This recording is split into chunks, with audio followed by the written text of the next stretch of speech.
जब मैं 3 साल का था तब किसी ने मुझे बदल दिया था। अच्छी बात यह थी कि जिस परिवार में मैं पहुंचा वो बेहद अमीर था और मुझे बचपन से ही पता था कि मैं इस घर का असली बेटा नहीं हूँ। मुझे यह भी मालूम था कि एक दिन सच सामने आ जाएगा। इसलिए इस अस्थायी पहचान का फायदा उठाते हुए मैंने पहले से ही सबके लिए एक बड़ा सरप्राइज तैयार कर रखा था।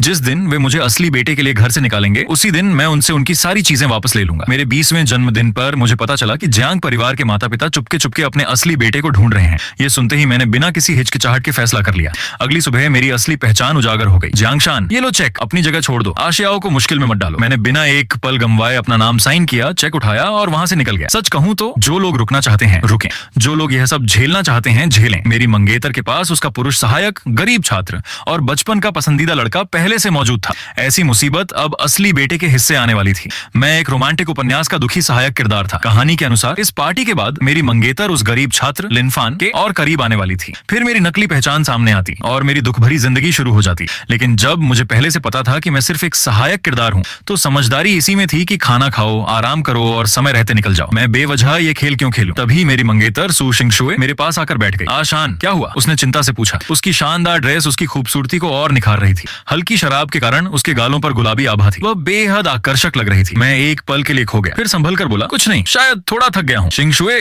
तुम पहले जाकर नहा लो, मैंने मुस्कुराते हुए कहा। वह हल्के से मुस्कुराई और बाथरूम की ओर चली गई। जैसे ही वह अंदर गई मैं तुरंत उठा, टेबल पर रखा उसका मोबाइल उठाया और बालकनी में आ गया। कहानी के अनुसार आज रात पार्टी में मिले उस गरीब छात्र लिनफान का फोन आने वाला था और सू शिंगशुए उसे देखने जाने वाली थी। लेकिन मैं यह सब होने नहीं देने वाला था। मैं अभी सोच ही रहा था कि मोबाइल की स्क्रीन चमक उठी। स्क्रीन पर नाम दिखाई दिया, लिनफान छोटा भाई। मैं हल्का सा मुस्कुराया। जैसा मैंने सोचा था बिल्कुल वैसा ही हुआ। मैंने कॉल रिसीव की। दूसरी तरफ से एक कमजोर सी आवाज आई, शिंगशुए दीदी। वापस आते समय मेरा पैर मुड़ गया। बहुत दर्द हो रहा है। हॉस्टल में मैं बिल्कुल अकेला हूँ। क्या आप आज रात मेरी मदद करने आ सकती हैं? मैंने ठंडी हंसी हंसी, फिर शांत स्वर में बोला, तुम होते कौन हो जो उसे दीदी बुला रहे हो? उधर कुछ पल की खामोशी छा गई। तुम कौन हो? उसने घबरा कर पूछा। मैंने जवाब दिया, मैं सू शिंगशुए का मंगेतर जियांगशान हूँ। एक बड़ा आदमी होकर पैर मुड़ने पर डॉक्टर के पास जाने के बजाय आधी रात को मेरी मंगेतर को फोन कर रहे हो। लगता है पैर नहीं, दिमाग खराब हो गया है। लिनफान तुरंत बोला, फोन शिंगशुए दीदी को दो, मैं देखना चाहता हूँ कि वो किसे चुनती है। मैं हंस पड़ा। इतना भरोसा है? ठीक है, लेकिन आज बहुत देर हो चुकी है। मेरी और शिंगशुए की भी अपनी जिंदगी है। दूसरी तरफ से आवाज कांप गई। क्या मतलब? कौन सी जिंदगी? मैंने शांत स्वर में कहा, हम मंगेतर हैं।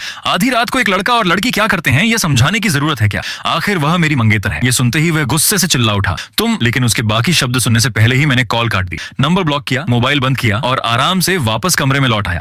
बाथरूम से पानी गिरने की आवाज आ रही थी। उसे हमारी पूरी बातचीत के बारे में कुछ भी पता नहीं था। मैं दूसरे बाथरूम में गया, जल्दी से नहाया और वापस बेडरूम में लौटा। उसी समय सू शिंगशुए भी बाहर आई। उसने हल्का रेशमी गाउन पहन रखा था। भीगे हुए बाल कंधों पर बिखरे हुए थे। नहाने के बाद उसके चेहरे पर हल्की गुलाबी चमक थी और कमरे में ताजगी भरी खुशबू फैल गई थी।